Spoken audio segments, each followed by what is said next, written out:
Did do you guys time change in Saudi Arabia and Egypt and Morocco? We have a daylight settings, yes, if you mean that. Okay, so yeah, that's so we do the hour early. So I logged on like an hour ago. I was like, "Where's everybody?" And then I sent Sarah a message, and then I was like, "I wonder if this is delayed because of the hour change and stuff like that." So I was like, "Oh, I'll just come back," because I was like, "Where is everybody at?"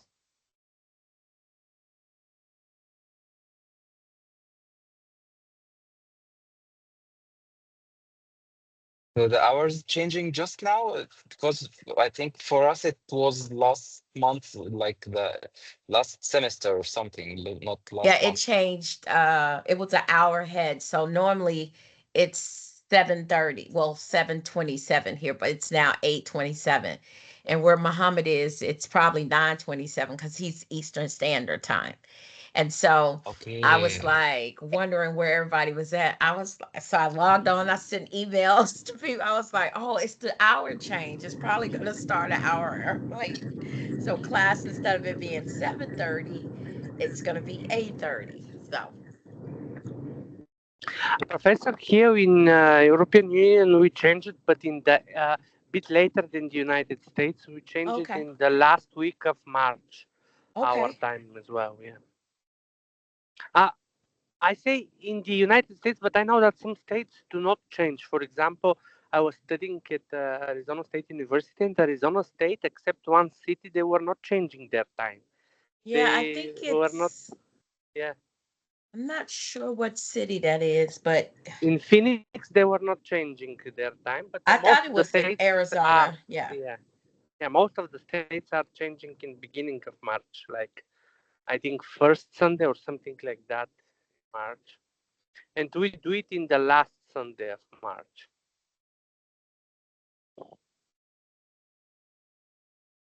Yeah, Arizona and Hawaii. Yeah,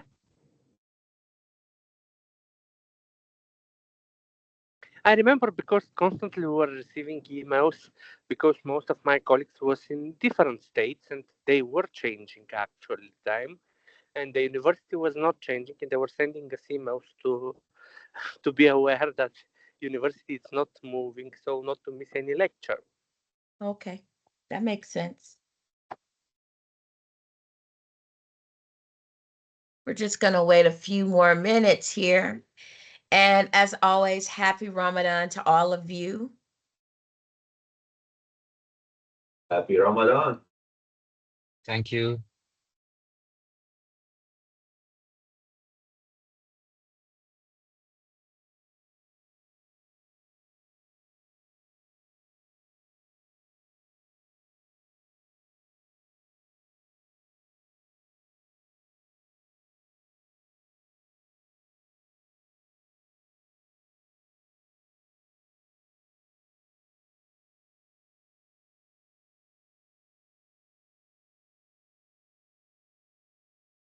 I'm gonna give it just a few more minutes, and then we'll go ahead and get started.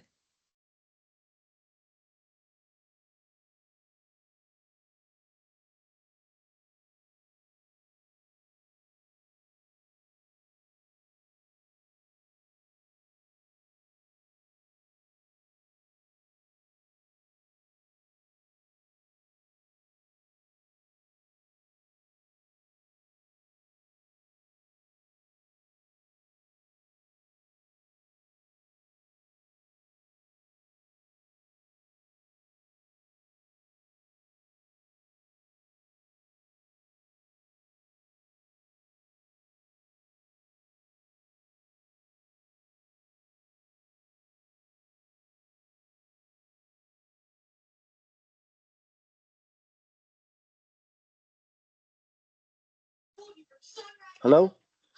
I'm here, just waiting on a few more people to get into class, and we're gonna go ahead and get started. Oh, 1 second, 1 second. It's my wife. Oh, okay. Everything is okay.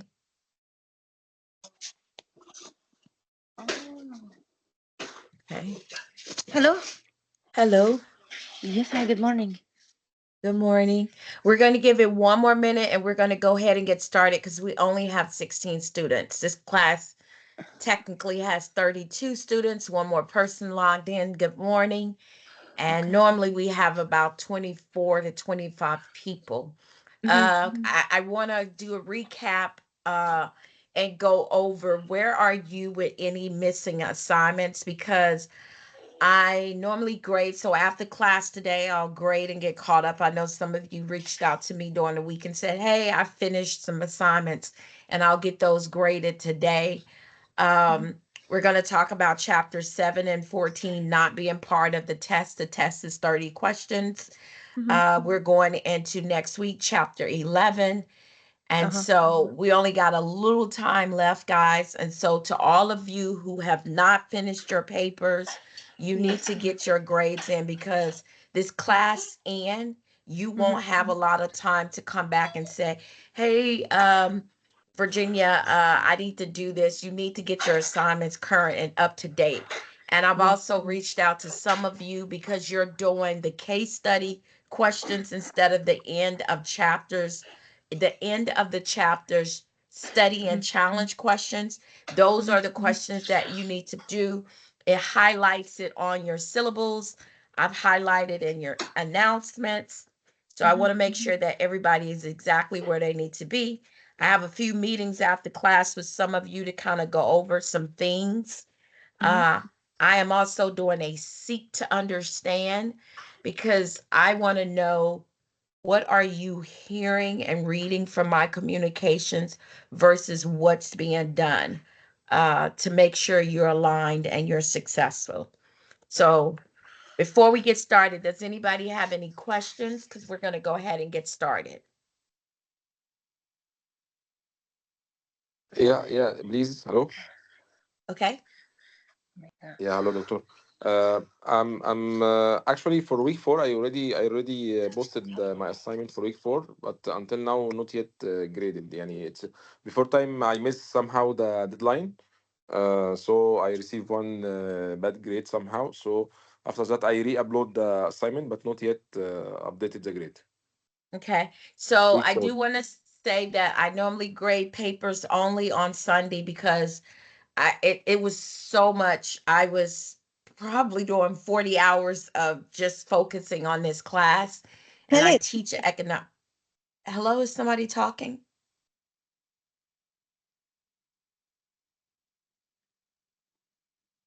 Okay. So I grade. So after class, if you submitted after Sunday, which is my designated grade day for this class, and then I answer emails through the week. I only grade one time a week. I'll get your paper graded. Also, if you like we had in week 1, week 2, week 3, and I think let me see. I want to make sure before I say this statement I got it right.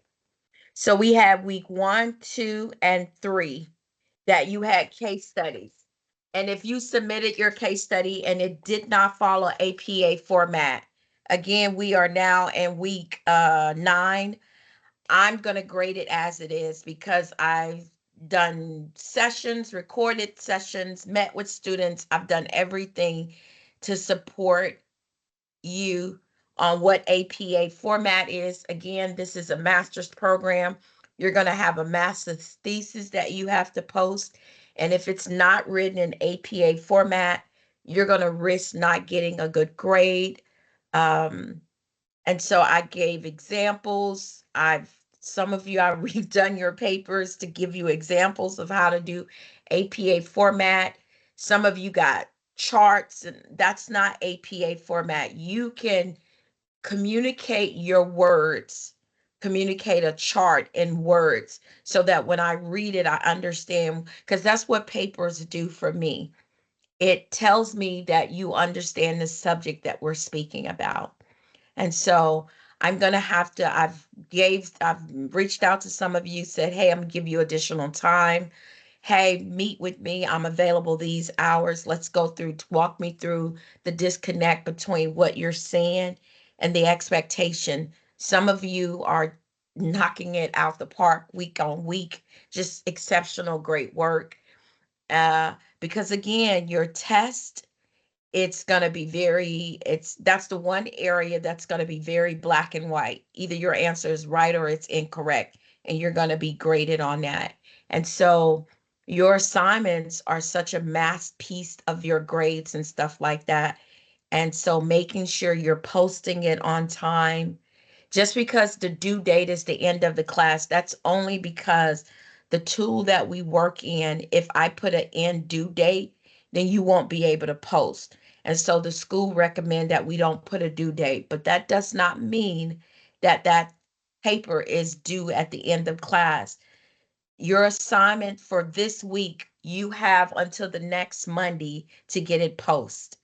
And I grade accordingly to that. And so some of you, you'll see you're getting points deducted from your assignment because you're not posting on time. And I know we all got life happening. We all got day jobs. We got families. I am right there, which is why I've stretched out assignments really, really far. For the first 6 weeks, I didn't put any of those parameters to give everybody time to get the groove of this class and stuff like that. But the challenge and the study questions assignments, those have to be done. And I've stressed also, they have to at least be 25 words. None of these questions are one-worded questions. So again, I know we're all busy. I know we got families, we got school. I'm there with you. I went through a PhD program and taught and worked a full-time job and traveled and stuff. So I get it. I promise I get it, which is why I am not so lean. But then some of you, I'm so worried because I haven't heard from you. We're going into week 10 this week, and some of you have not posted any assignments. And so I do not want to put 0 grades down, but I have to report grades and stuff. And so I've reached out all of you. So if you need something, I'm here. I'm very accessible. Again, after class today, we're going to meet. If you need me, I'm here. We can talk through it. I'm available because I want to see you all be successful. And I'm here to make sure that happens. But I need you to meet me halfway by showing up and asking the questions. Okay. Again, we got week 10, we got week 12, 13, week 13. I'm almost done with the test. I'm going to post it. And then the last week 13, when we do chapter 14, like I stated, 7 and 14 will not be part of the test. We're going to talk about those. We talked about 7 already, 14 in class. And then you have to have your test in.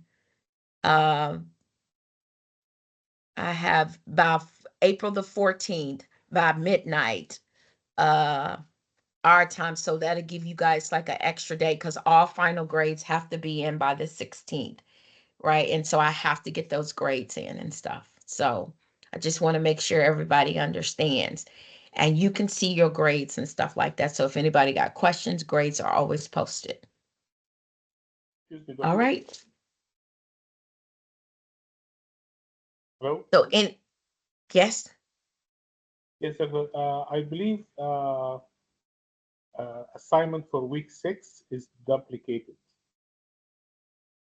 Week 6 is you got to read. Okay, so week 5, you got to read chapter 6. Week 6, you got to do chapter 7. Yes, Week but it's duplicated. I submitted and it was graded. On And model, then it there is is another duplicated, one, yes. and there is another one that I got F. Although I got A on the other one. Okay, so So there I is don't still assignment 6. There's no. So are you looking at your syllables? Because I have the syllables here. So chapter 5, week 4, chapter 5 is week 6, and week 6 is chapter 7. Yes, I understand. I'm looking at the grade. It is on the grades. Once you go to the grades on model, you will find the duplicate week 6 assignment. And both of them were graded. Yes, Mr. Abdelmonem, I agree with you. Would you mind like sharing a screen with the Dr. Virginia because I have the same also. I'm pulling it up now. Just a second. Hello, doctor. Okay, give me just a second. Just a second, please. I'm pulling up I'm pulling up grades. Actually, I had the same issue, just the same issue for the week 6. It's only, doctor, when it comes to grades and dashboard. I'm sorry, say that again. It's when it comes to grades and dashboard. Come to grades and dashboards, okay? Week 6. Okay. Let me share my screen here. Because I see something different from what you see. So let's. I'm going to share mine. Can you see? Okay, hold on. Let's start over. Who's sharing what? Am I sharing or you sharing? No, I am sharing. Abdel, I'm sharing. Okay. You see assignment 6 here. It shows F. No, I only see, I don't see anything on the screen yet. Oh, also, some of you are doing your case study questions instead of your challenge. That's the thing that I stated earlier. And I reached out to some of you. Let's see. Team assignment 4. Okay. Assignment. Yes. There is no week 5. There. Okay, so I think that is where I need to share my screen. Because I think here is where the confusion is. Okay. Can you see my screen where it says topic 5, special announcement, week 5, Yes. chapter 6, and then topic 6, you got team assignment for week 6. Is that where the confusion is? No, ma'am. The assignment for week 6 is there. Professor, you'll find on that blue bar on the top something called grades. If you can click on that one, please. Okay. Yes, just now it lists down all. Okay, your view is different than ours. Sorry. Yeah, that's what I was saying. My view is different from you guys. Yeah, Because everything is current, and I don't want to show that screen because that's everybody's grades. My screen view is different from yours. So on my end, everything is aligned, all the grades, because I only see 1 week at a time. So I am struggling to. Can I share mine? Yes, but I don't have your view. So I think that's the disconnect. So let me use this as an example. If I show out my window, my view is going to be different from your view, and I can only see my view. I can't see what you guys see. So tell me what the issue is so I can understand the issue. So the issue is in our grades screen, we see 2 assignments for week 6. On your screen, you see 2 assignments. Yes, Okay. one of them I got A, and on the other one I got F, and it shows that it was graded, and I got F because there is nothing there. And on my view, when I see your grades, let me pull up my grade. I'm okay with. If you want to open mine, I'm okay with that. No, it does. See, so on my side, I see all of your grades together. It doesn't separate unless I go through each individual student. So I'll use your name and I'll just see what grade I have here for you. Okay. It's the same here too. I have 2 chapter 6 assignments.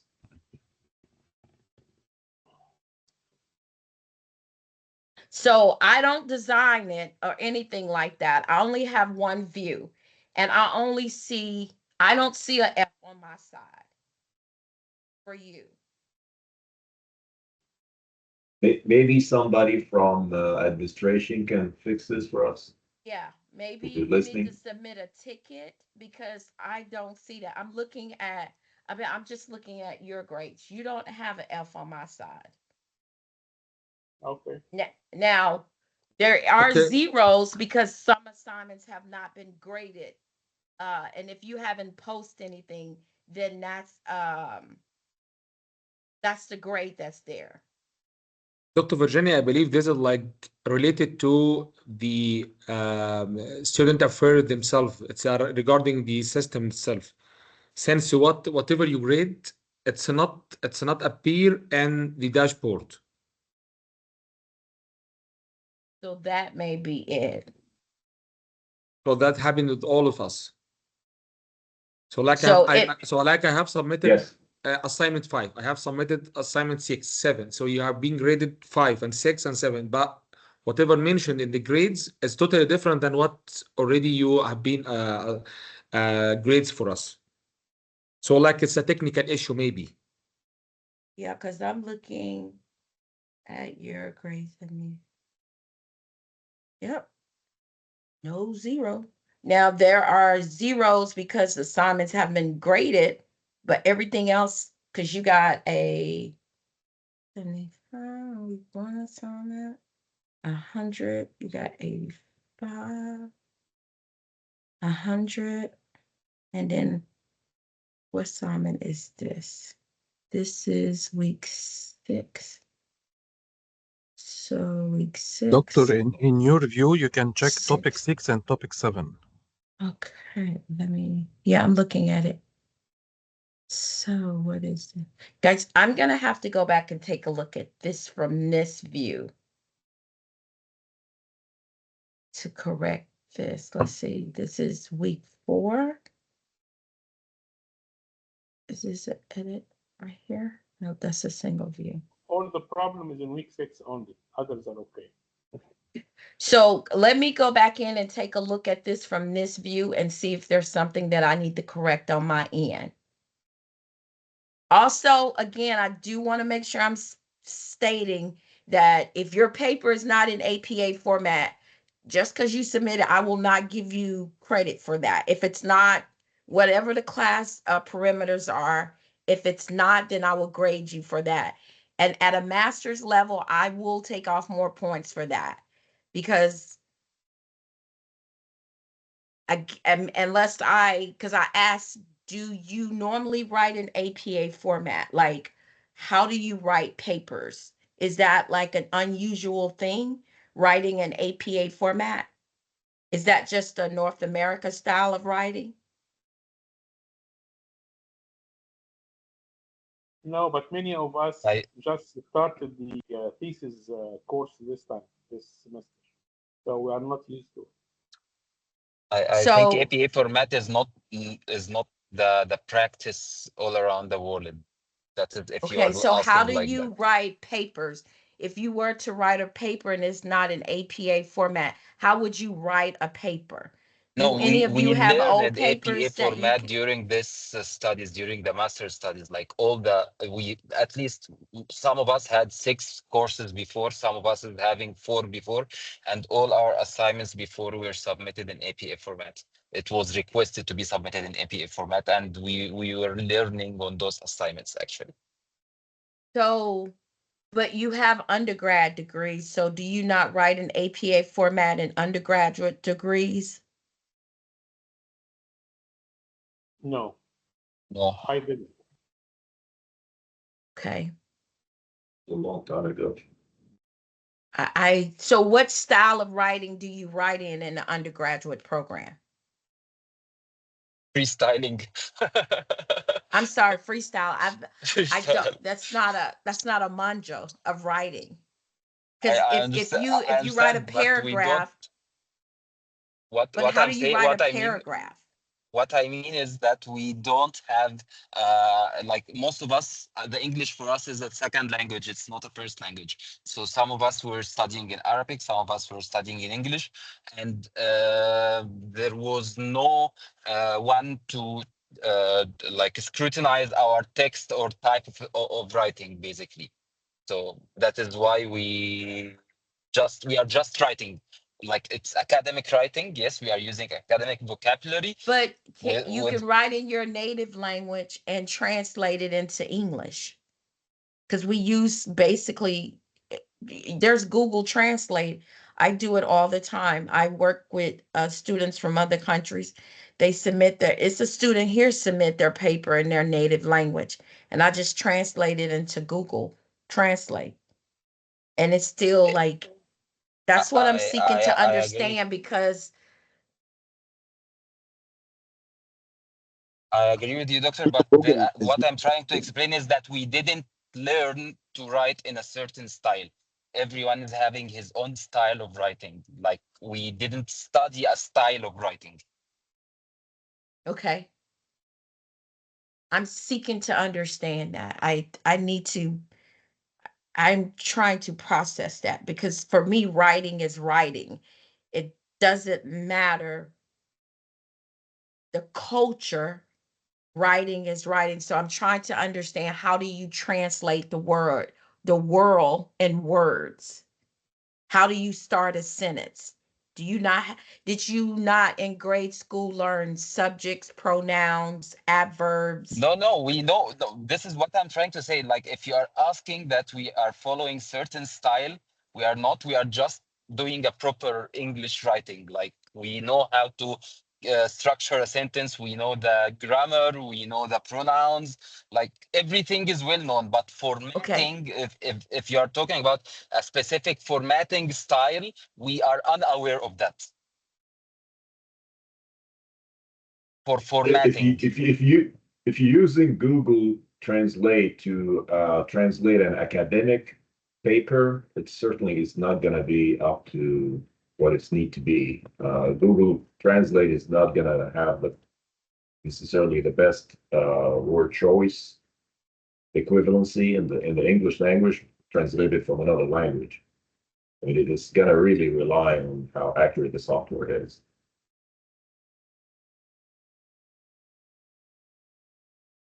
yeah, Google is not accurate all. At all. It has to be revised by a human, especially on academic paper. I probably, because I pay for a translator thing that's part of Google. It's a Google package. It translates well. The student that submits it translates well. Like, she has really good papers. So the Google Translate that I use is really, really good. But I also pay for it. It's a premier package.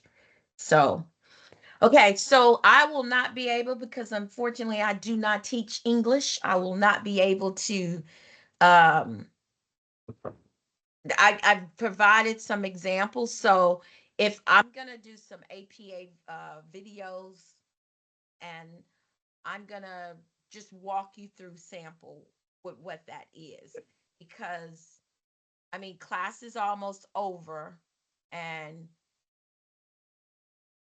I want to help, but I'm going to do some videos this week to help for those of you that have not, and to kind of highlight, like, because again, all you're doing is saying, having a subject, a verb, and you're writing sentences, and a paragraph has 5 to 7 sentences, and then you start over. And so you take your case study questions, and that's what I'm gonna do. I'm gonna take a case study, I'm gonna answer the questions, and I'm gonna put it in a paper format.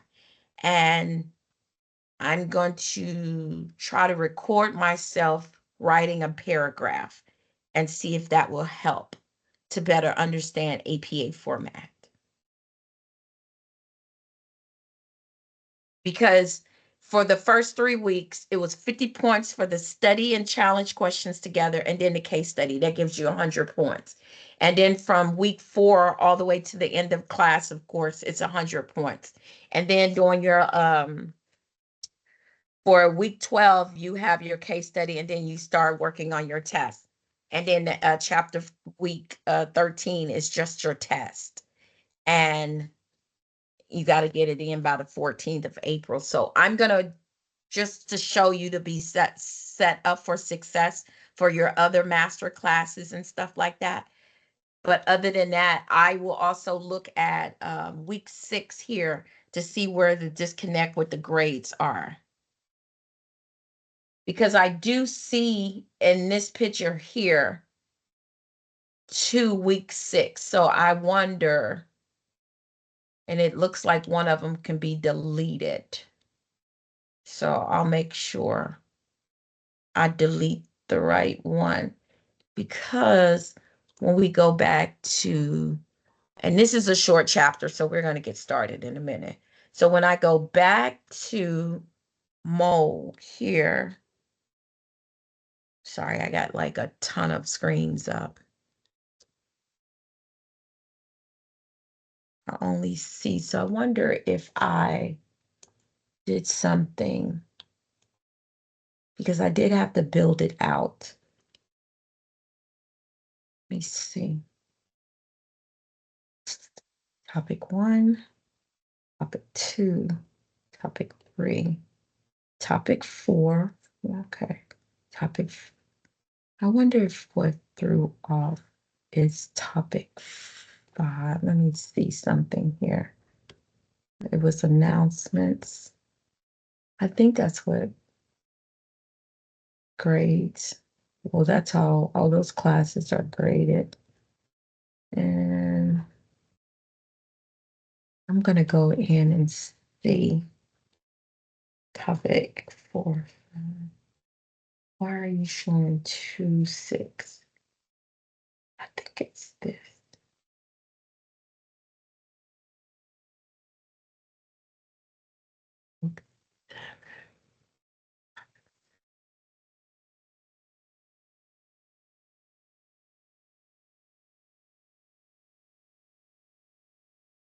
Okay, I think I see where I made the mistake.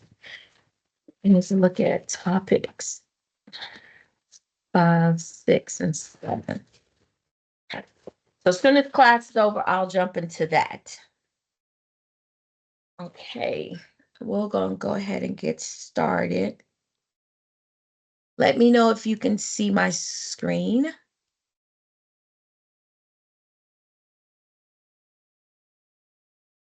Yes. Okay, so we are in part 4. And also I want to ask, is everybody still using their books? I got some emails about, I think people have access to the wrong books. Is anybody looking at their book now where they can share their screen? I want to make sure we got the right books. Everyone has the right ebooks.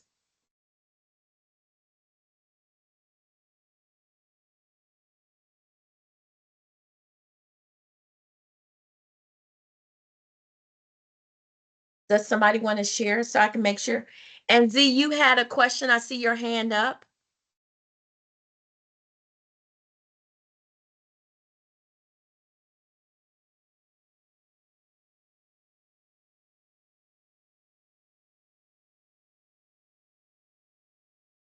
Okay. Glad. Okay. So that's cool. That's what I got regarding the size of the firm. Yep, that's what I have. Okay. Does everybody have this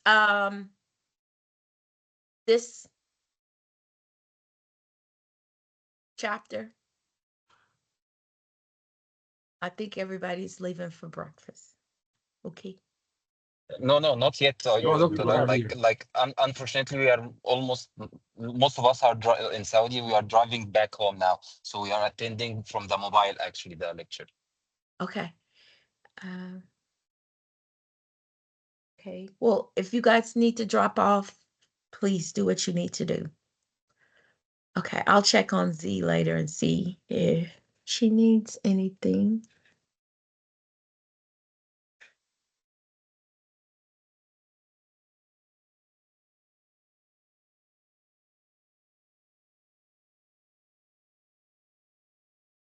Okay. So chapter 4, chapter 10, part 4, it's regarding the supply chain logistics design.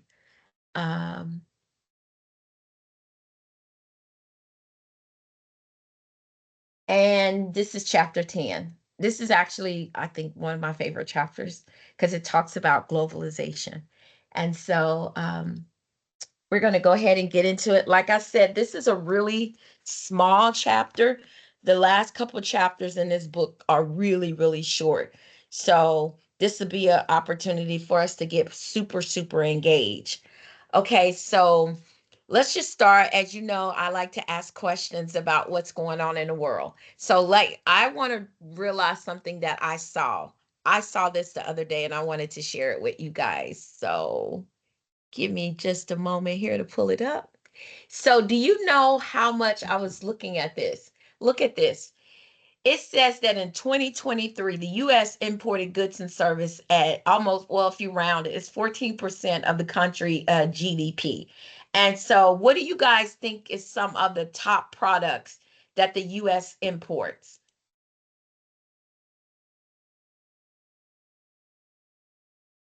Again, Dr. Virginia, please. I'm sorry, can you guys see me? Again, please. Oh, ask the question again, of course.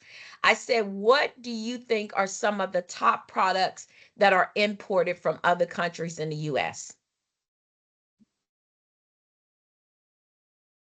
Just about everything. Electronics, Yeah. cars, Precious metals. yeah. Natural resources like Is it like gas. competition for the consumers? Mm-hmm.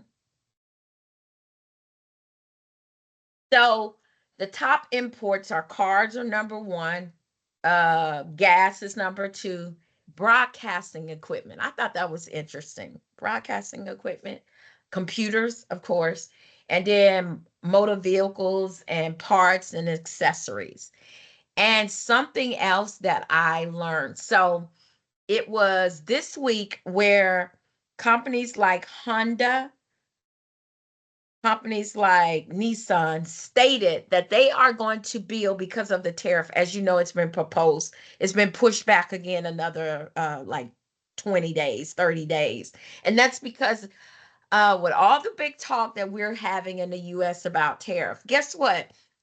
We get a massive amount of our parts and goods and services for those other countries. So, and tariff, you know, as an economist, I tell people all the time, China is not paying us for we have to bring that in. Just like if I order something offline, they're going to charge me a delivery and shipment service fee. It may be $10, whatever, but I am the one who pays for that. Nike doesn't pay for that if I order it from them. So in Canada, where we get a massive, in Mexico, where we get a massive, massive amount of our goods and services, guess what? They're going to tariff us as well. And so Trump saying, oh, you're going to pay 25 cents. Guess what? They're going to be like, I'm going to match you 25% too. We can play the exact same game for you. Your goods and services are sitting on our markets as much as our goods and services are sitting on your shelf. So we can play the exact same game that you're playing. So much so that when people are traveling, because another thing, a massive amount of people travel to Mexico, right? Yeah, it blows my mind, all these back and forth games. They were stuck in the airport for hours and hours because Mexico was like, if you're going to come here, we need to know what benefit are you going to bring us. So the exact same game that we can play, they can play. And the thing that a lot of people don't realize, the US is still a relatively small young country compared to our counterparts like China and in Europe. And so that's a massive amount of things that are happening here. So we need to think about that as a collective. The amount of goods and services. You might think 14% is nothing, but on a large scale, that's like almost 3.9 billion of goods and services. So that is a lot of product and services that we need to think about. So this week, the chapter is talking about globalization offers many opportunities and challenges for logistics and supply chain. This market is getting hit really, really high. The president of the supply chain was on the news. It was either Tuesday or Wednesday when I saw it in Texas. He said that this decision from the current administration is hurting us in a way that either he doesn't care or he doesn't really truly understand because we get so much of our goods and services. They get here, truckers, companies, they rely on ports to unload, uptalk that stuff. And so it's being impacted in a massive amount of ways. So the increase in market wide range in manufacture alters the ability for human material and advancement. And some regions in the world can provide significant economic scale because of low wages. So countries that does not have a high minimum wage or the cost of living is different, there is a profitability for companies to buy products and services overseas. And even with companies saying, hey, we're going to build, factories here, that's not going to happen in 10 days or 20 days. There's going to be years in the making. Years in the making for you to build a facility, then to get people trained up to work it, especially in car industries where it's so automated. That's not something that can be built in 10 months. And that's something that Hyundai said, this is going to take years for this to get built. So while we're getting that built and putting that profit there, we still got to import our goods and services from overseas so that we can pay for that. So that's something that you're seeing at an economic scale. Trade agreement. This is a great example here. And I love reading about this in the book. And this is also something that's going to be on the test, so you need to pay attention to it. So, and I'm reading it directly from a book. There are many multi-country initiatives that motivate globalization. The most common ones are regulatory trade agreements such as the United States, Mexico, and Canada. That's called the USMCA.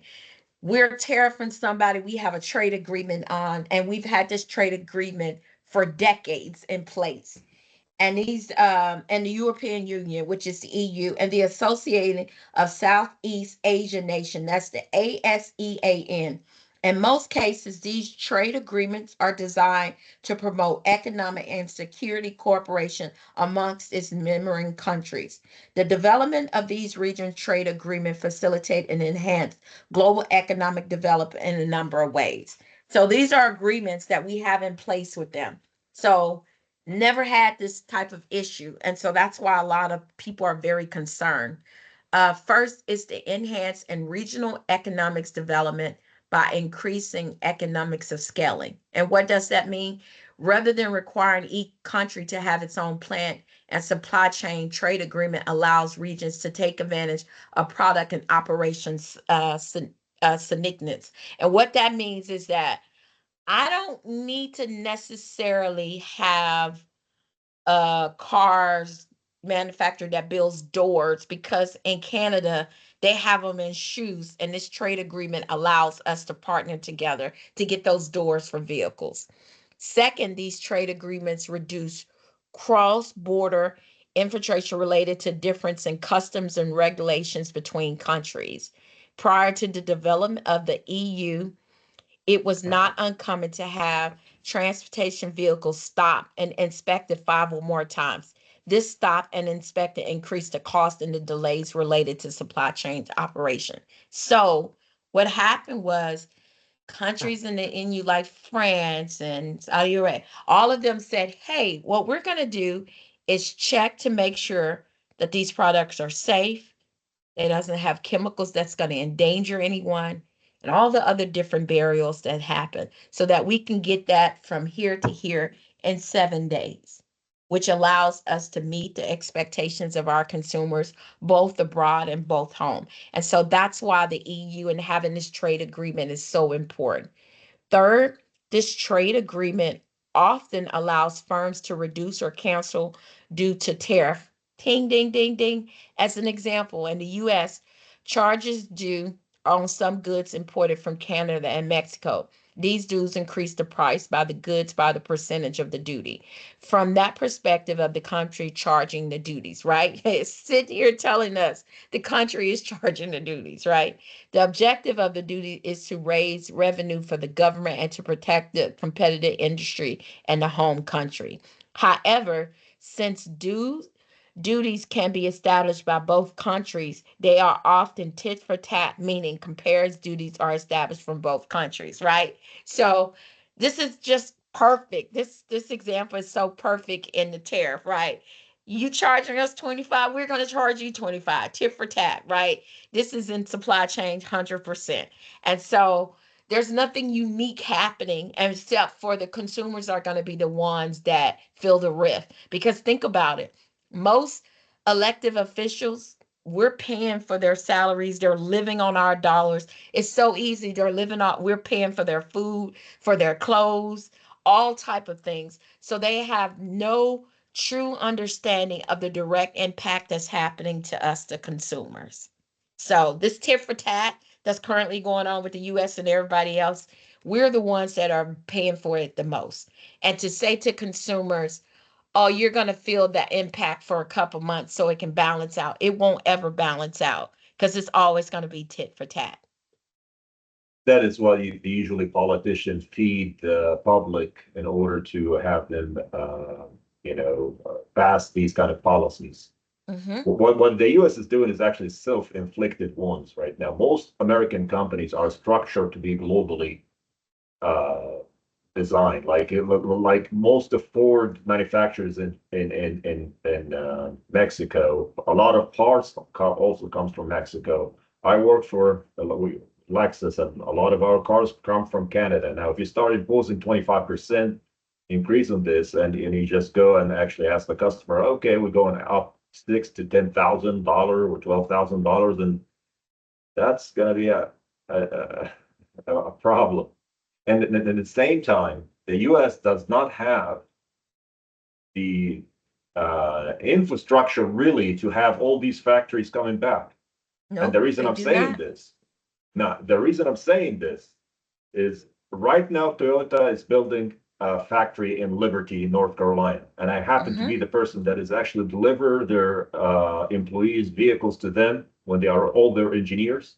Mm-hmm. And I can tell you 90% of the people, of the engineers coming in, they're Japanese.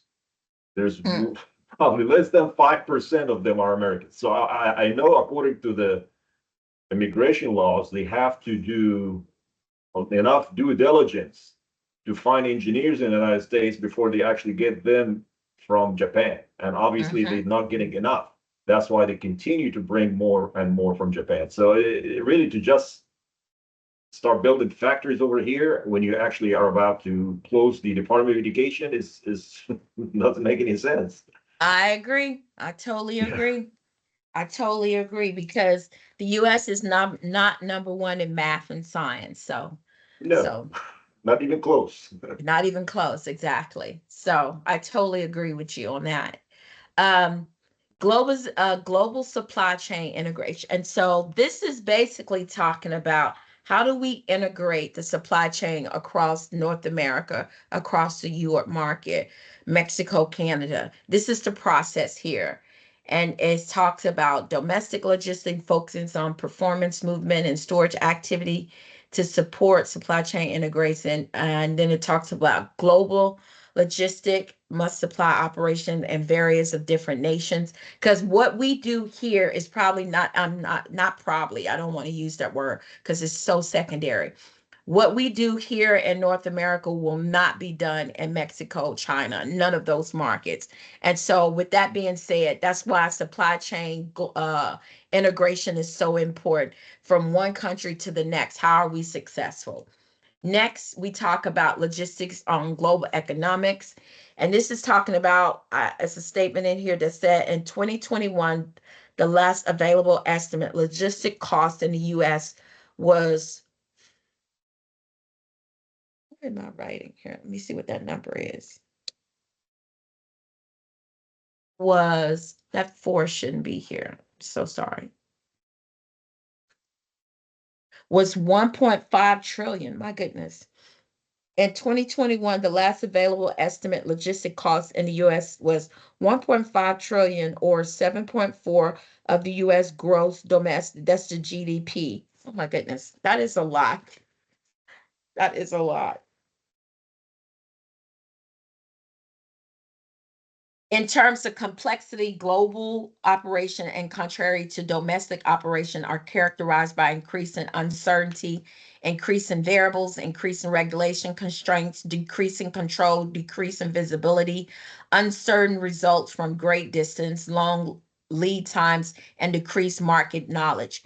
Increased variables results from unique customers and documentation requirement as well as shift politics environment. So basically it's saying that um, customers ordering something weird and unique and shipping stuff weird and unique and stuff like that kind of contributes to logistic globalization economic. It also talks about these unique challenges and development and efforts of globalization. Furthermore, therefore, force with both driven and facilitating global and necessary cross-border logistics operations. So this is, they're saying it's necessary. And then globalization strategy, it talks about there are four things that are focused on. It's no international strategy. And that's saying that supply chain globalization cannot be characterized using four strategies. There's no international strategy, no multi-dimensional strategy, global strategy, or transnational strategy. The characteristics in the supply chain implements of each that are discussed. For the first strategy, it talks about describing firms that involved only in domestic operation. So there are some companies that are only focused on third markets. It doesn't cross those borders. And then it talks about the second, multi domestic strategy characteristics frames that operate in multi-nation implementing. They have operations in multiple countries, but the country in which the corporate headquarters is located is the dominant country. So that would be an example like the UPS or the FedEx. FedEx is headquarters in North America in Memphis, Tennessee, but they have footprints everywhere. Canada, they have it in Mexico, they have it in European markets everywhere, but it's headquarters here. And so they're saying that their logistic framework is built off their headquarters country. That could be the same for DHL. DHL is headquarters in Germany. And right, they operate here in the US, but their framework is headquarters out of Germany. Okay, managing the global supply chain. That's performance cycle structure, transportation, operation consideration, information system integration, and alliances. Okay. So performance cycle structure. Does anybody want to take that one? In my book, that is page 291. I'm not sure what it is in the ebook.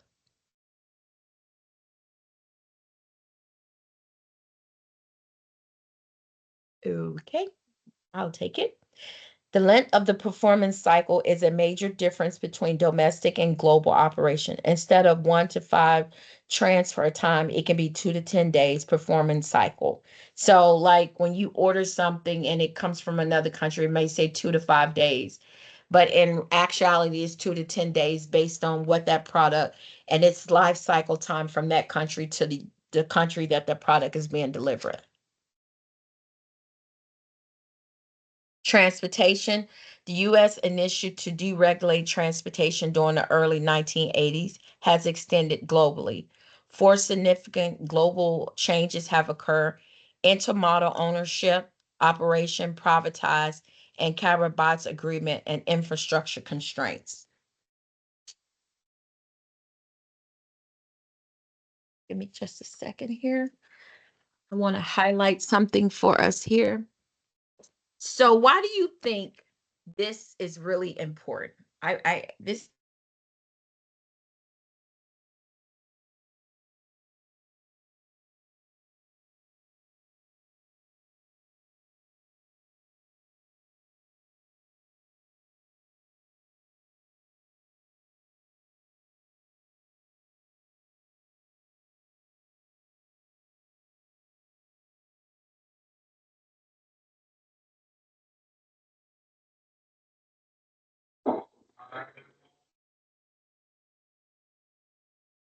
Guys, do you still hear, doctor?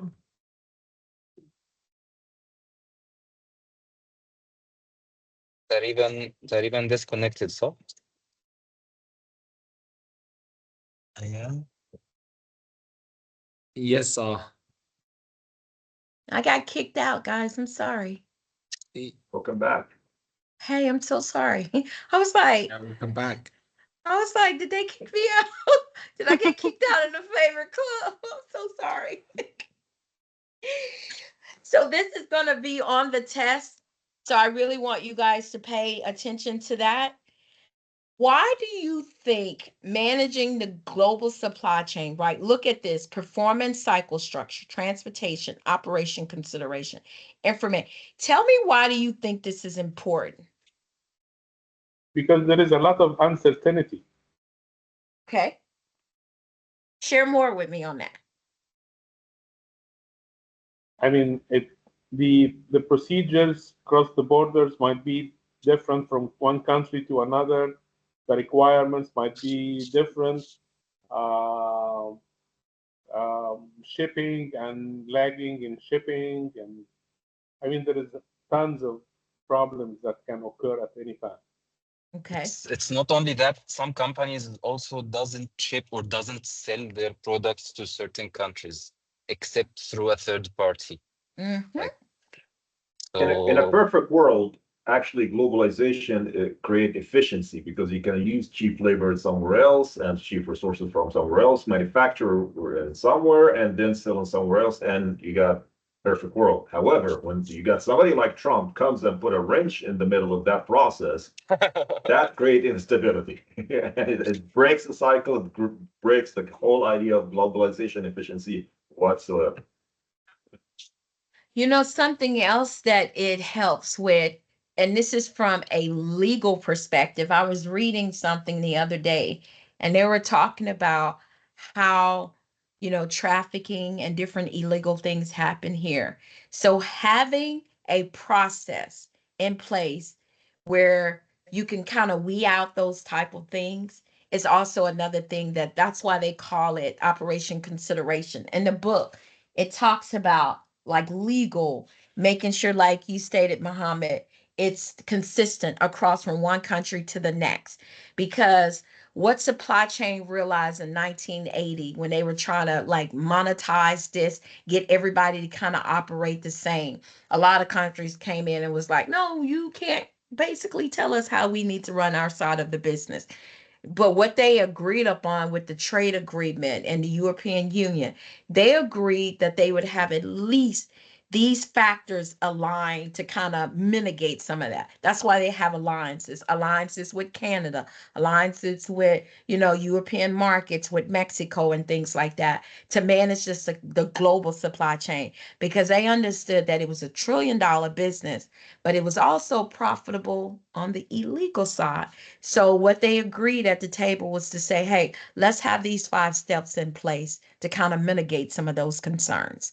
We're not going to be able to reduce them all, right? Because we all know that if there's 100 people in the room, you can't manage 100 people in the room. Somebody's going to do something, and it's not till it's discovered or habits become regular that you start to see it. So this is some of the things that they talked about in the book. They also talked about that operation consideration. Although English is generally the language of commerce, some countries request that their transportation and custom and doctors be provided in their local language. It was saying that, like, we value the US, however, we want our documentations to be in our native languages as well. So they have it now.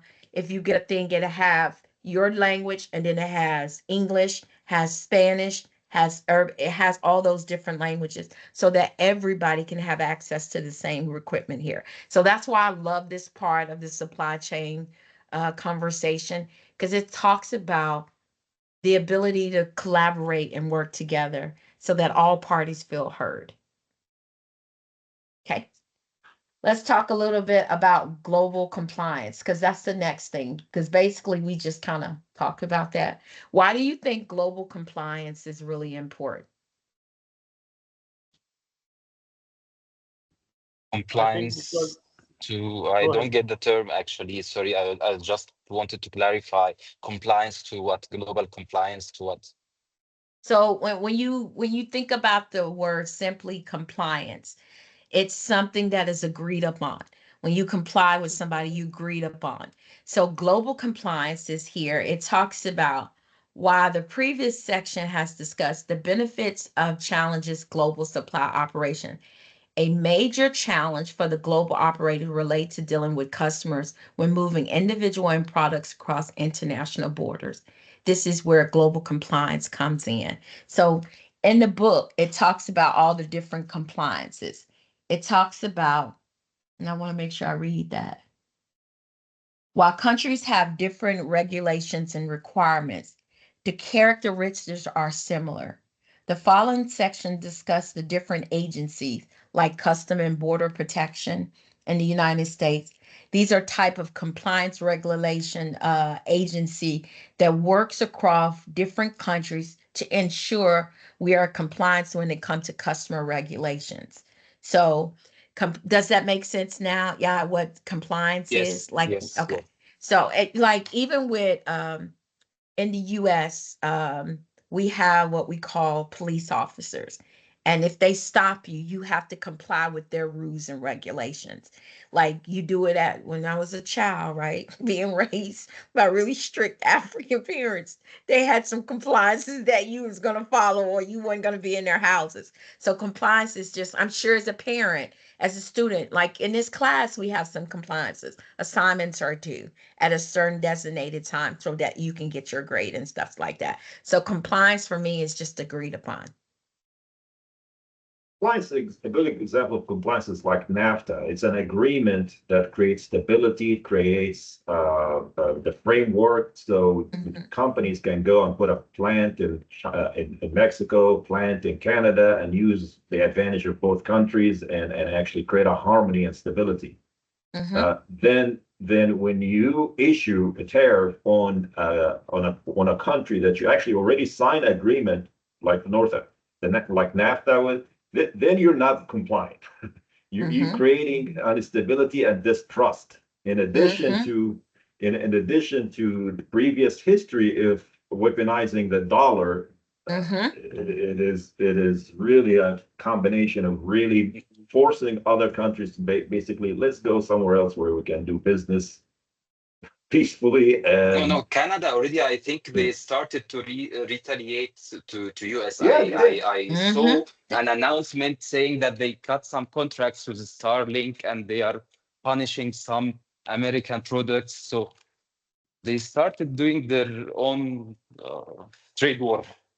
Yeah, they are. yeah, when you give the other nations enough reason to question what they always trusted, like they always trusted the dollar and to invest in the dollar, and now use it as a weapon. Okay, then and punishing this one and that one and this one. So why would other nations want to do the same thing and actually go and invest in the dollar when they know you can just freeze it at any time? How can they trust to sign another agreement when we just denounced NAFTA? We just broke NAFTA completely. Yeah, we absolutely did. We absolutely did. And I agree with the dialogue 100% here because what other countries are showing, and I'm not really sure. I can't remember who said this. It was in the news. It was a European country. She was like, basically, we no longer can rely on the US. We got to rely on ourselves. And I knew that was coming. Like the everyday American who does not agree with what's going on is saying, like, because what's happening, right? Think about it. If you got a bully running everything, everybody's going to move away from the bully. And when the bully gets in trouble, then all the friends are going to be moved away and they're going to have to stand on their own and stuff. And so this is really, really important that we understand like global compliance. Because in the book, it talks about the Custom and Border Patrol and how they are under the justification of the Department of Homeland, and they're responsible for cross-border laws enforcement. And then it talks about compliance, how compliance refer to the requirement to enforce government regulated requirements be imposed and expo to collect duties and tariff when appropriate. Most countries have restrictions regarding the type of goods that can be imported and exported based on economic, competitor politics, as well as the safety and environment regulations. The first one is called the Harms Tariff of the U.S., and that's the HTSES. It is an organization list of goods and corresponding duties rate that is used by the CBS and stuff like that. So these are things that are really, really important to ensure not only the relationship, but also the protects the consumer. Believe it or not, it protects the consumer because you guys know I'm always using this bottled water. So if I can get this water, you know, imported and it only costs my consumers $2 versus if I make it and it costs them 7, I still want to make profit as a company. I still want my consumer to get the best product and be able to save some money, right? Because if consumers have to spend all their money on their mortgages, to pay for gas, to get back and forth, and food, guess what? The hotel and travel industry, which is a luxury, it suffers. Buying clothes, right? You're not buying really expensive items because you're doing the bare minimum. Because I now got to pay $7 for this water where I used to be able to pay $2 for it. So it is a downstream impact with all of these decisions. And so I always correct people when they say that purchasing products overseas because it's cheaper. I don't like to use that word cheaper. I like to use the term cost effective. It's more cost effective because the product is still a good product. It's still safe. It's just more cost effective because they have the ability and the resources because they have more access to the natural resource, this plastic, versus here since 1980 the US has moved a lot of that overseas. An example would be I went to school at the University of Pennsylvania, that's in Philadelphia. And if you go down like on the east side of Philadelphia, it used to be massive manufacturer companies going over there, right? Major companies. If you go over there while I was in grad school, which was about 15 years ago, no, not 15, 10, 24, 14. Yeah, in 2014, I was in grad school, so 10 years ago. Um, if you go over there now, when I was there, nothing, abandoned, abandoned, abandoned, right? And that's because those companies started moving those jobs overseas. Now, you don't have the skill, the resources, material, or the locations to do that now. So we basically shot ourselves in the foot, right? Because at the time, we were thinking, oh, we were not going to have somebody in office that didn't understand, right? They were going to value those kind of relationships and partnership. Now we have somebody who don't, and it's hurting us at a rate we've never seen. I went to the grocery store, guys, on Friday. I got 5 items. I spent $113. 5 items. I got five. I was like, wait a minute. I got 5 items. I got 5 items, and it's $113. And so we do not understand the downstream impact of these kind of global compliance relationships and the benefit of them. Somebody needed to leave. Of course, go enjoy yourself. Have good prayer. So I just want us to understand and realize the importance of everything. So that's what this compliance and stuff like that. And also, complete custom refers to the requirement of government and for again, we just talked about that. And then customer brokerage. So this is a customer, it's a special trained individual or firm. So this is basically we talked about third party companies. I can't remember who mentioned the word third party, but this is basically what this is. This is a third party, and companies hire them. I know friends that are brokers, right? And they are custom brokers. And so what they do is they get the job and they sell it to somebody and they insure the work. That's all it is. It's for me, I always call it the person in the middle. I'm the business owner. Muhammad, you are the broker, and then you sell it to Z or Martin. That's what a customer broker is. And you make money because you buy the work from me. and then you sell it to them. You might buy it from me for 25 and you sell it to them for 20 and you make a $5 profit. Everybody here? Everybody okay? Sounds like a business. Okay. Now we're going to go through, this talks about enforcement customer, right? And all that is, it's just making sure. This has many enforcement options when firms break customer regulation for minor violation. Okay, so enforcement is just saying whatever compliance regulation agency that we have in place with global shipment is making sure that we meet that. And if it's don't, then there's going to be penalties. And so have you ever wondered, like when agency penalize you for a breach or something like that, where does that money go? Have you, any of you ever wondered about that? Taxes. So what I learned from reading this chapter is, say, for example, so most government agencies are not for profit, meaning they're not selling products or goods so that they can get money back.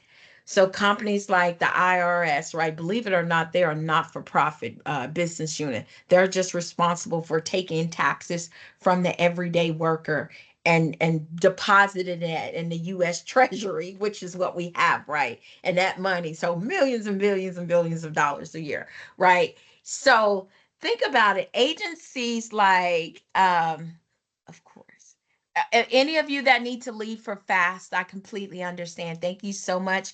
I will be continuing class because this chapter is actually, like I said, it's about to be over. So if any of you need to drop for fast, the class will still, I'll be here until, today is weird. So I guess 10? Yeah, 10.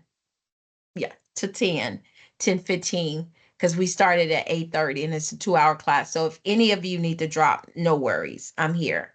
Um, so what happens is, like when we find like Google and we find like cell phone companies in the US, and those companies are the EPA when they find companies like BP for messing up the environment. All of that money goes back into the US government. There, because that's basically the US Treasury Department is basically the bank account for all of those agencies. And so like when there are penalties from the Custom and Border Patrol and these enforcement, because these are the companies that enforce that, right? When you're trading goods and services and you miss something or you don't put the right documentation on there, because this chapter talks about if you get penalized through custom and import, right? All of that money goes back into the US Treasury Department. So technically we can make money even though we're not for profit, but we are kind of for profit because that's where all that money goes. And so think about it. They've been collecting money for billions and millions and for forever, right? And so that's where that profit is. So that's why we can give $15 billion to, Ukraine to support them. Not necessarily we giving them $15 billion, but we're giving them products, goods, and services that we're shipping over. When we are funding Doge or whatever the craziness going on in the US right now, all of that is because we have to take those profits back. And that's why fraud penalties for these agencies and stuff. I don't know if that's going to be happening now under the current administration, because I know they're getting rid of a lot of those departments, like the fraud and different things like that, just to make sure that they're not breaking from those things. So all of that money is being housed in the US government. And it kind of talks about that under compliance, and it talks about the Harmony Track. All of these are agencies in the US that money is going back into. I know I took the long road for that. Speaking of Doge, I mean, the company that has the most contracts probably is Elon Musk companies. I know. So who is auditing those? So He is Yesterday, auditing Social Security and Medicaid and I said the same thing. And the thing that really concerns me, which concerns a lot of consumers, is that this person has not been vetted or elected. He was somebody that was hired and has access to all of this information. And for me, and then the thing of it is that Elon Musk was born in South Africa. I was born in North Africa, right? And he came over, and so I don't understand it. I do not understand it. And people are concerned and worried. And then some of the stuff they're saying just it don't make sense. Like they found like $348 million in people being over 1,000 years old. And I'm like, I refuse to believe that those kind of agencies were not putting some type of practices in place to regulate. And I refuse to believe that, so I don't know, maybe I'm naive. I mean, there is clearly conflict of interest over here when you have the same guy that has the biggest government contracts scrutinizing the efficiency of government contracts. He's And, probably the last qualified person to have that oh, position just I because agree. of the contracts that he has, because those are the ones that actually need to be investigated and see if actually have been done correctly and it's actually in the best interest of the people, I the agree taxpayers. because the thing he just shipped off into space. I can't even remember. It crashed The rocket anyway. that just exploded. Yeah, Yes, it yeah, exploded. And yeah. then, the FAA had a great contract with Verizon when it comes to the FAA, and now they're talking about they're going to Starlink. And I'm like, bruh, your equipment has not even been vetted and verified, and so when people start falling out the sky, what's going to happen? So it's just really a lot going on in the world, and he's making millions and billions and billions of dollars off of this. And yeah, you 2 million to make 2 billion, make it make sense, right? Make it make sense to me. Yeah. Yeah, Yeah. yeah. I just can't imagine him scrutinize. Oh, this contract been done with Tesla or with Star X is actually inefficient. Really, Yeah. he's never gonna say that because No, he's the it's not. beneficiary. It's not. Yeah. And the thing of it is that my mother used to say this to me, you need to pay attention to how hands are moving in the room. My mother used to always say that. I didn't understand it as a child, but she said that. So I say that now to people. You need to pay attention to how the hands are moving in the room, right? And being loud doesn't necessarily mean that they're saying anything. You need to pay attention to the hands that ain't saying anything. And so he is talking loud in this space, but behind the scenes, contracts and he's taking over agency. You need to pay attention to that. That's very concerning to me. So, but as you can see, like I stated, this chapter was really, really small here. And what I really, really loved about this chapter, it talks about global operations are becoming more of the norm for logistics and supply chain executives. Decisions regarding global sourcing and marketing requires more trade-off analytics than trading required for domestic logistics. Both for qualitative and quantitative factors are more complex. While transportation, inventory, and warehouse costs are variables for supply operation, other cost components, including tax, tariff, duties, documentation, and import restrictions, can have a sustainable impact on the total cost. However, in addition to quantitative consideration, international operates a number of other variables that are much more difficult to qualify. Many of these variables relate directly to logistic operation. And so it's talking about how important it is for us to understand that supply chain is more than just getting this consumer the bottled water. It's, do I source it here in the US or source it overseas? And what's your delivery time? What's that cost? How much product? Where can I store it? Do I have the right documentation? On page in my book, it's 289, but it's tab 10.5, and it talks about the common forms of international logistic documentation. And it talks about import commerce letter of credit. It's a contract between an import and a bank that transfer liability and payment of export from import to the supposed most credit worth bank. It talks about bank draft or bill of exchange, the meaning of payment for import export transaction, the bill of lading. We know that issue of the shipping company or its agent, evidence of contract from shipping the merchandise, and a claim of ownership of the goods. It talks about combined transport documents may replace the bill of lading if goods are shipped by airway bill, or by many other modes of transportation. So that's the combine. So it comes, that will be like when you overnight stuff with FedEx, it's on the plane and then it's on the truck. These are the transports that's there. Uh, Commercial inventory, a document written by export to proceed, describe the goods in terms of sale. Simply, it's a shipment inventory. Um, Insurance certification explains the type of coverage is utilized for fire, theft, water. You know, it was a big truck in FedEx that to this day nobody knows what happened. It broke my heart. The guy fell asleep and drove off the bridge, and truck had, it was so much paper on the streets of, they had to close down freeways for hours and hours because it had so much stuff inside of it, and all of it was just on the street when he came off. Because we have awful we have the third most byways here. Houston is number one. So when it dropped from this bridge, went over and ended on the bottom one. And it was documented, it was product on the second one and all over on the last one. And so that's what they're talking about there.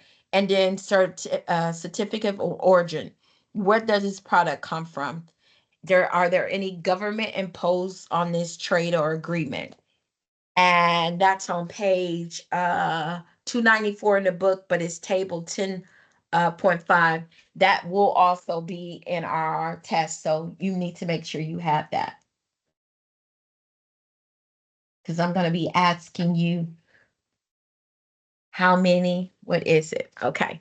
And so that's all we have for chapter 10. I don't know if everybody gone, but I think everybody is gone. Does anybody have any questions or concerns? No questions on my side, Professor. Thank you. Okay, so how's everybody doing? I'm gonna, soon as class is over, and probably when class starts to be over and you guys step out, I'm gonna look and figure out what's going on with this chapter 6. Because when I'm looking at the grades, I do see 2.6, and I'm like, why am I seeing 2.6? So I may have to call tech support tomorrow to try to figure that out. But does anybody else have any questions, concerns, ideals? How's the class going? Or is there any feedback? Anything I can work on better for you? Because chapter 11 is going to be all about technology for all my engineers in this class. So it's going to be talking a big about like technology and stuff like that. And that's so important. It's, I don't know, it's bigger than chapter 10. It's not that big, but it's bigger. Oh, yeah, it's chapter 11. It is kind of big.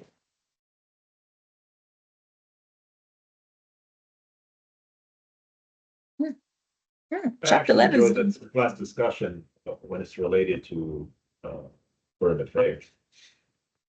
me too. I like chapter 10. When I was going through it, I was like, oh, I like this chapter because I love talking about like global compliances and stuff like that. Uh, yeah, chapter 11 is kind of big. And then we got part 5, supply chain administration. That's the final part dealing with our, oh, yeah. Man, this class has gone by really fast. Do you guys feel like that, or is just me?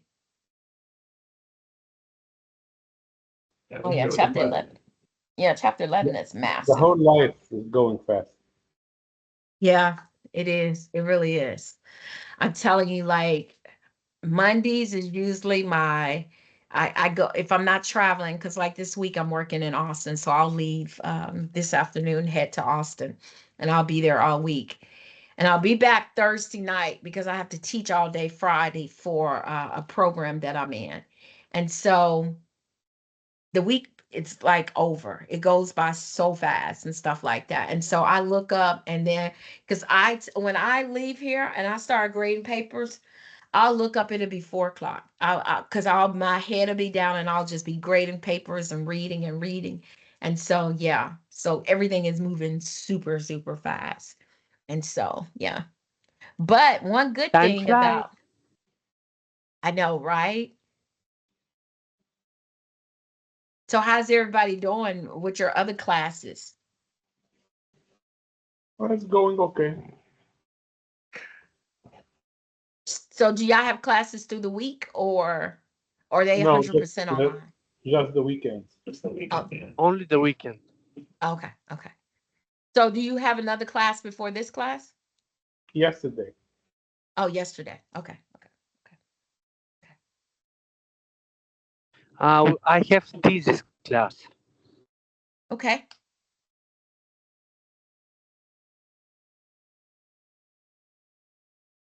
Well, if nobody has anything, I'll hang around if anybody has any questions or need any support. Um, I tried to I apologize. I hope I didn't go too fast with this chapter. I really did like this chapter. I hope you liked it. The chapter 11 is going to be a big chapter because it's talk about all the technology and stuff like that. So I'll start getting that and I'll get that post. It'll be post because I post the PowerPoint at least by like last week I posted by Monday. So I'll have this posted by Monday as well so that you can have it and see what we're going to go through in class and stuff. So if anybody missed anything, I always have the PowerPoint posted for the next week. So like this will be posted for week 10 for chapter 11 and stuff. But then this is already posted for this week. So and if anybody have any questions or concerns, I'm here. I'm going to take a look at chapter 6 and see what's going on there. I may have to submit a ticket to get that removed or cleaned up and stuff. So, Yeah, it has no to other. be just consistent with the syllabus where we submit the homework, so we Mm-hmm. know, you know, in the proper place. Yeah, I agree. Yes, because it throw us off and. Oh, But, absolutely. Because that's what I'm looking at. I'm like, what is this? So I need to figure that out. But hopefully they don't remove the one that I got A. They need to remove the one that I got F. I will, because you submitted your assignment. I will. It's the same assignment, but once he got A or once he got F. Yeah.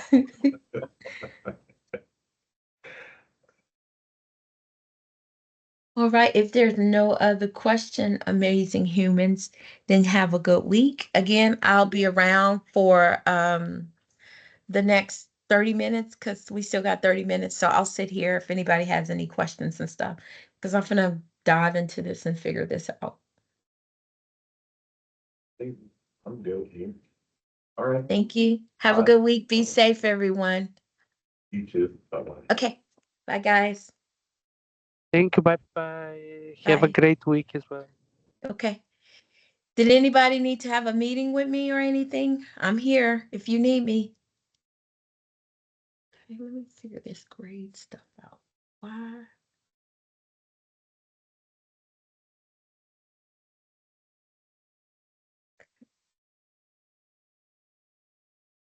Okay, this is week 1.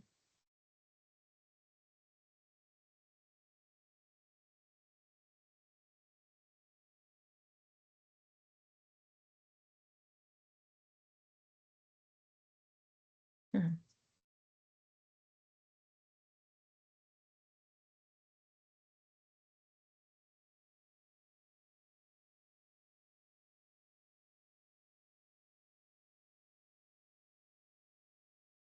So I need to move this. How can I move it? Maybe I need to go back.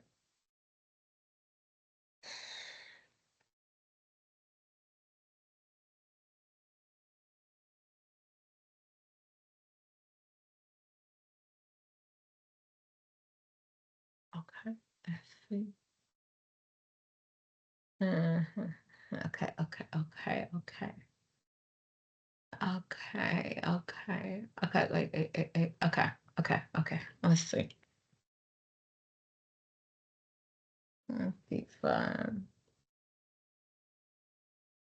Special announcement. Special.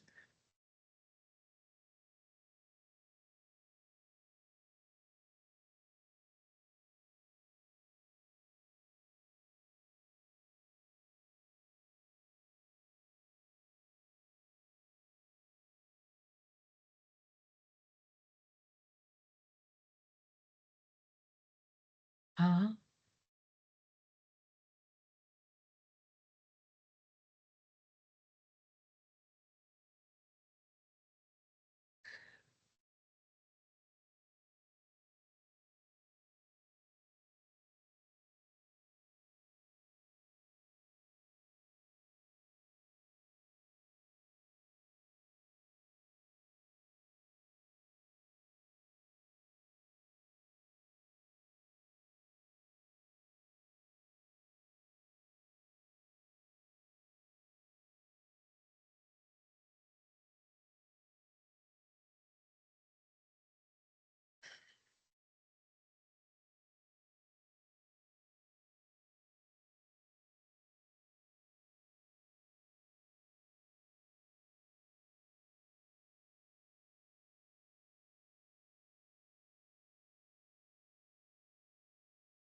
wait.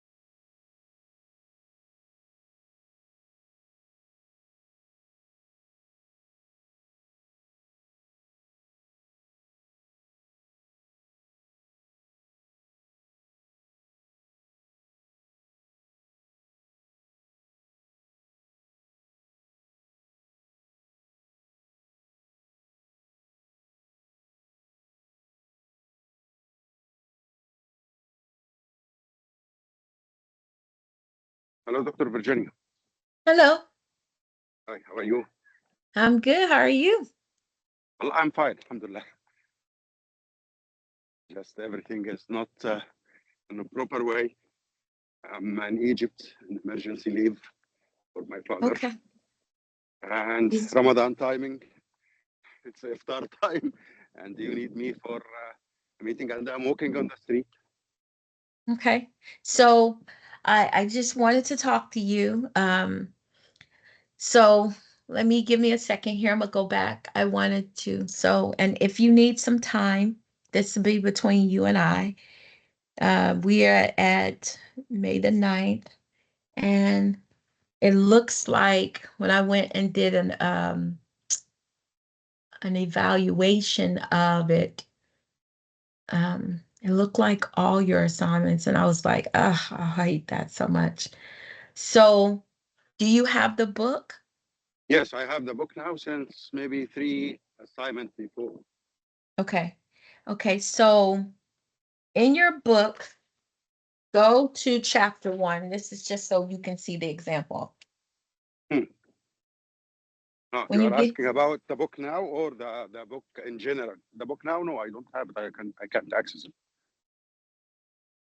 I know the problem. I will tell you the problem that I cannot open this EPUB file, so I searched it on the internet. So I think I worked with a link is not good. Version edition, old edition or something like this. Then okay, I so realized you put a Google Drive link for the PDF itself. So I'm working on it now, since maybe 3 or 4 assignments here. okay, so you have it now? Yeah. I have the correct book which you put in the Moodle. Okay. Okay. Because I is it in front? Are you able to open it now? Because what I was trying to show you is like, and I'll use my book here because I have the Okay. book. So this is hold on.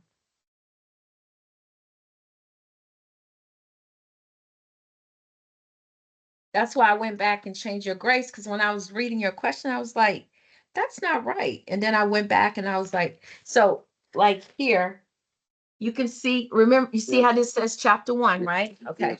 Yes. Okay.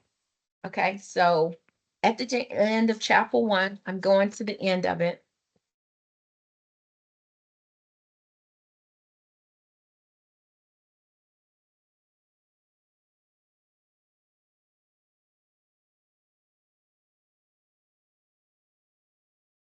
And chapter 1 ends on page 26 for me. You see here where it has these study questions and challenge questions? Those are the questions that are due. And I'm finna pull up your assignment here. Give me just a second. Sure.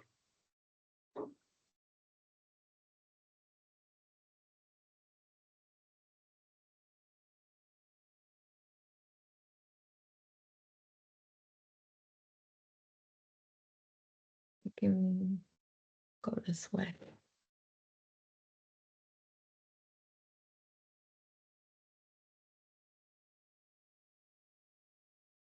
Okay, here you go. Here. Oh, spaghetti. I believe, Dr. Virginia, it's assignment 1 and 2.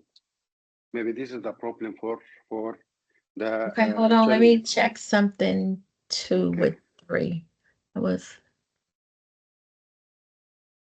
We've had really bad storms here. And let me see.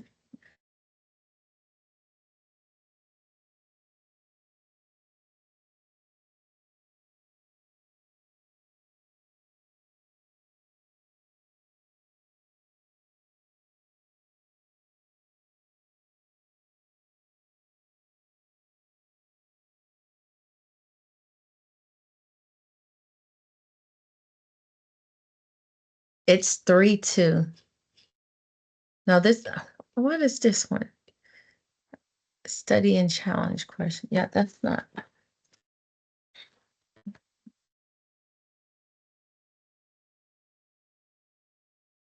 I will help you, Dr. Virginia, if you allow.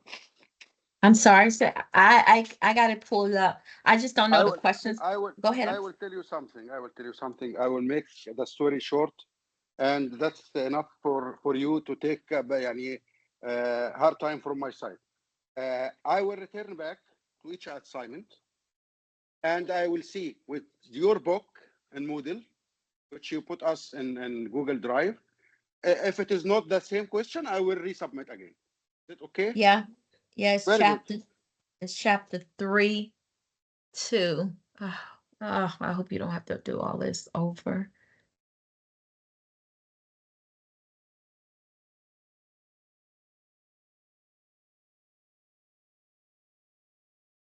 Okay. So, yeah, I'm going to give you to April the 9th to get all of this stuff caught up, okay? Okay, I will review each assignment. I believe that the last 4 or assignment is okay, but I will double check each assignment Yeah, with the I'm book and gonna Moodle. go back through and I'll send you an email, okay? and I will submit as soon as possible. Okay. Thank you, Dr. Virginia, and thanks for your understanding.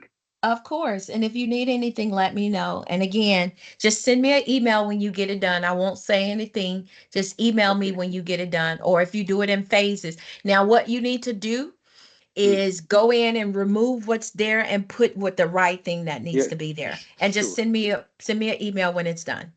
Okay, done. Okay. Done. Thank you. And Thank, I'm so sorry about your family. If you need anything, let me know, thank okay? Just your Okay. praying is more than enough. Thank you Oh, so much. absolutely. I am definitely doing that. Thank you so much, Doctor. Thank you for your Uh, understanding. Of course. Thank you and Okay. take care of Okay. yourself, okay? You too, Doctor. You too. Okay. Thank you. Bye Bye. bye. Have a good week. You too.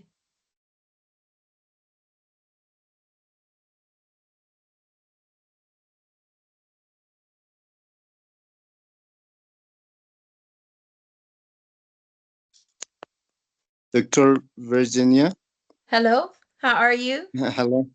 How are you? Are you fine? I'm good. How are you? Thank you, doctor. I wanted to talk to you about the assignments. I'm Mm-hmm. so sorry about the assignments that I didn't do because I was in a work travel. So I didn't have accessibility to my PC and also internet correctly.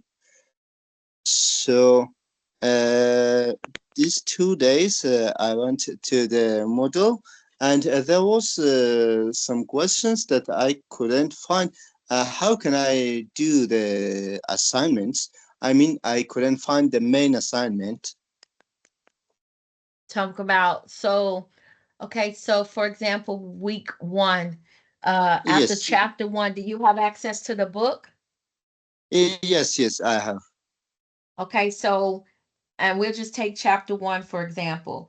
The first Yes, studying question, it talks about compare the concept of model supply chains with more traditional. You're going to answer yes. though and the challenge questions in questions format. And those answers are Okay, throughout the chapter. And then okay, the case study, you have to write it in the APA paper format. The case okay, studies are at the very end of the book, and you have case okay, studies 1, 2, and 3 to do. okay, And because for the first week, so for week one, we did chapters 1 and 2. So you have to submit chapters 1 and 2, challenge and yes, study questions. And then you have to do yes, case study 1. For week 2, you have to do case study 2 and chapter 3. And then for okay, week 1, 2, and for week 3, you have to do chapters 4 and do case study 3.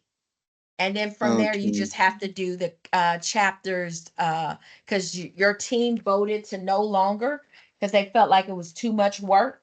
And so they only doing the challenge studies and challenge questions for the rest of the semester. And then I will okay, post the tests week 12, and you'll have to week okay, 13 to get it done. And it'll be 30 okay. questions. Okay, thank you, Professor. And Let me again, I'm so sorry about the assignments that I couldn't do it on time. I'll try to do as soon as possible. Okay, so I'll give you to the end of the month to get caught up because you don't have any assignments posted. Yes, yes, So, yes, yes. and if you need more time, let me know. I want to show you something because the syllables is there and following the syllables, I have examples. So give me just a second. I'm gonna share my screen so you can see it. Mm, Give me just a second here. It's all in chapters 1, so you can get an understanding. Okay, here, go here.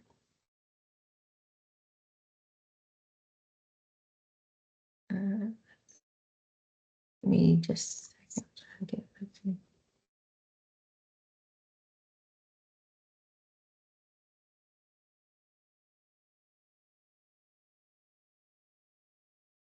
Okay, so let me share my screen here. mm. Let me know if you can see my screen. Yes, I have it now. Okay, so here, just download here. This is the class syllables. Yes. Can you see it? Yes, yes, I can. Okay, so this is the class syllables here. And here it's a good example of the assignments. You see chapters 1, chapters 2, like this is so you can know what assignments are due. Yes, yes, okay. And then I want to show you something else. This shows you a APA format, how to properly write a paper. Yes, I also have this. And it has that. See, it has, look, you see it has the title page. You see it has paragraphs, groups. It Yes. has, and then I also gave you, let me exit out of that. Let me stop showing that. Give me just a second here. Let me stop sharing. I must have came out of it.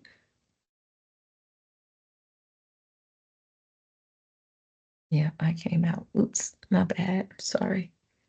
Let me go back into class real quick. I'm so sorry. No.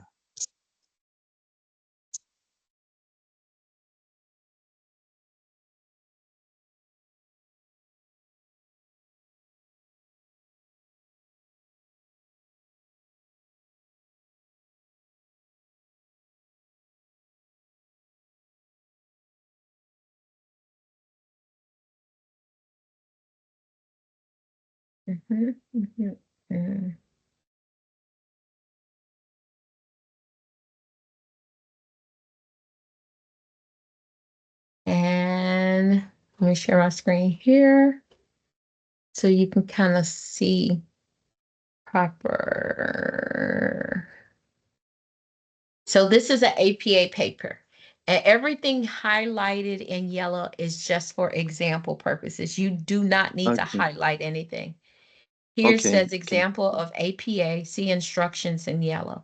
So you see you have a heading and you have your name, class, professor's name, university. Here you have, see how you start a paragraph?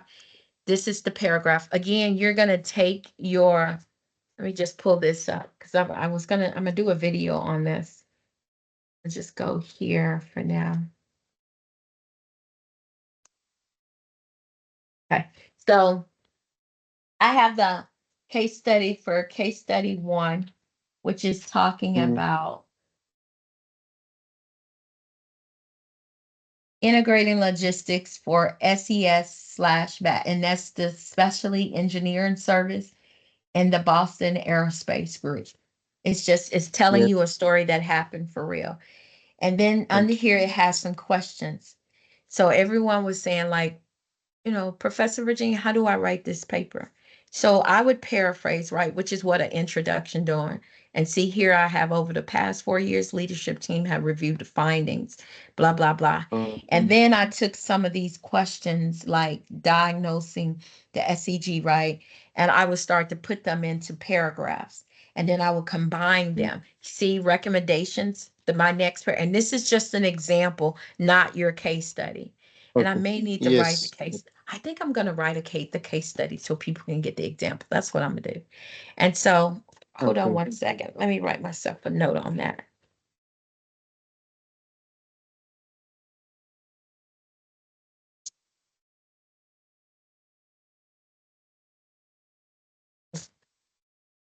And see where I got the next paragraph. I got recommended changes.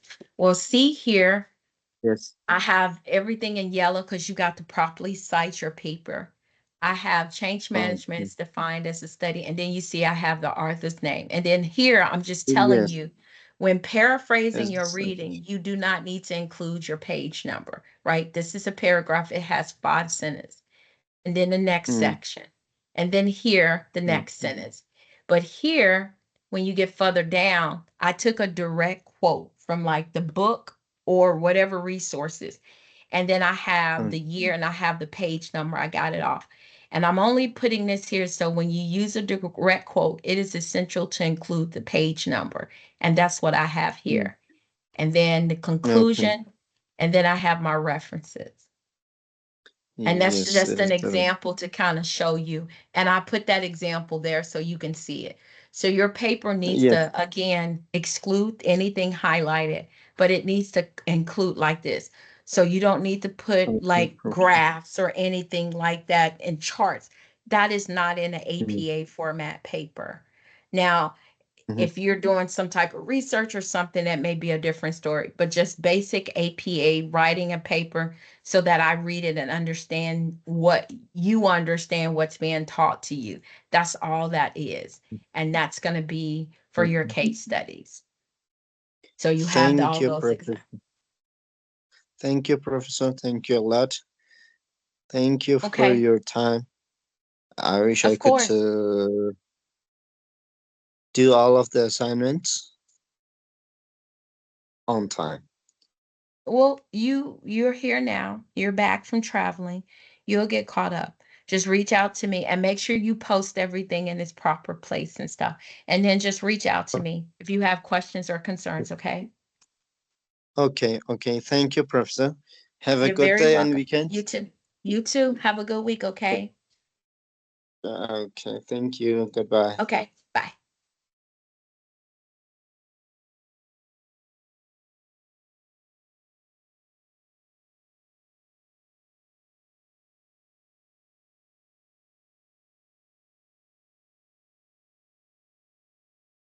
What week is that?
That close?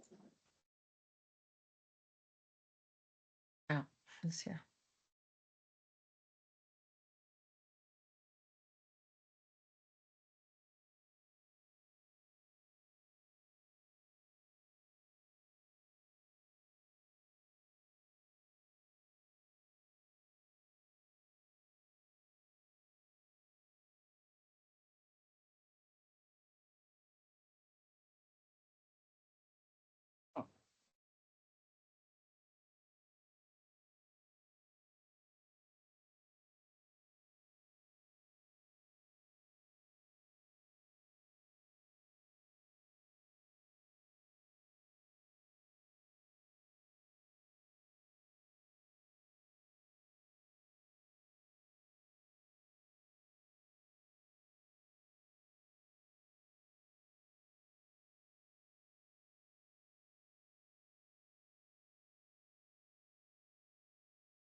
So, Mohammed, thank you so much for submitting your assignment.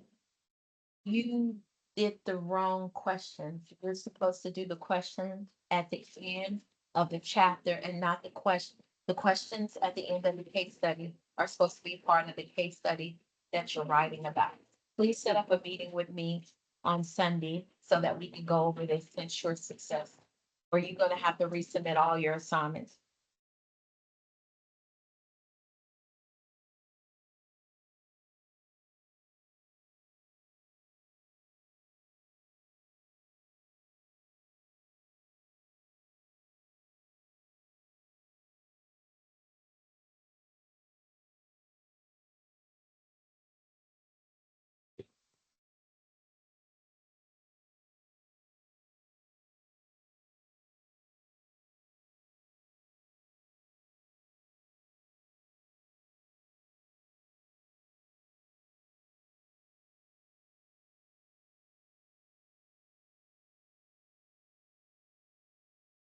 I don't know this.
I don't even know what this is.